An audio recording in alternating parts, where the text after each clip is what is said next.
This technique is actually fairly simple, but it's just a different kind of a mindset. Instead of jumping right into like the rubber stamp or something, here's how we can extend this wall to make it look like it's a wider photograph than it really is, which is considerably challenging when you think about it, trying to add more photo than was actually there.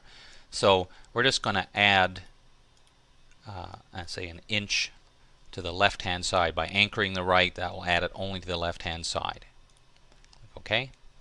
Now we're going to make a selection of the part we're going to ultimately copy. We're going to feather that just a little bit, just 1 or 2 pixels, that's all. And at this point I can duplicate that onto its own layer, Command or Control J, and then we're going to go to Transform and Flip Horizontal. Now if I take the Move tool, as I start to drag it over, let's zoom in on that a little bit. Okay, let's see what we got here. So there's the part that I've copied, and you see it's creating a nice little mirror image. At this point I can Control or Command click on that, and to get my Move tool with Alt held down to make a copy, Option on the Macintosh, and also Shift to make that copy go straight across. And again, I can kind of nudge it to try and make it look like it's going to fit pretty well. So I can then deselect. So that's already looking pretty good. There's only a couple of places where you may notice a very noticeable kind of reflection. See, it already looks pretty good.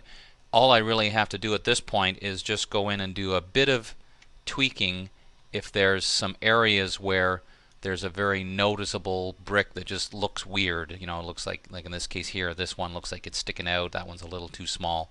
So I could very simply, either with the rubber stamp tool or just go in and pick another brick somewhere, something like this one.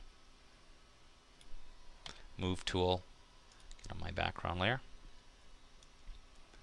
And then just put that on there. Actually, let's just undo that for a second. Deselect.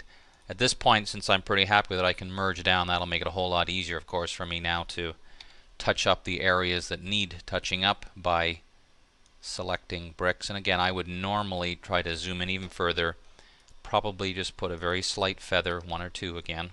Move tool, Option or Alt, drag, and then just kind of help blend those things in. And of course you could use the rubber stamp tool as well. But overall it's a very simple idea. The whole trick to this is using that horizontal reflection to kind of make a bit of a mirror image and then fix it up so it doesn't look quite so much like a reflection.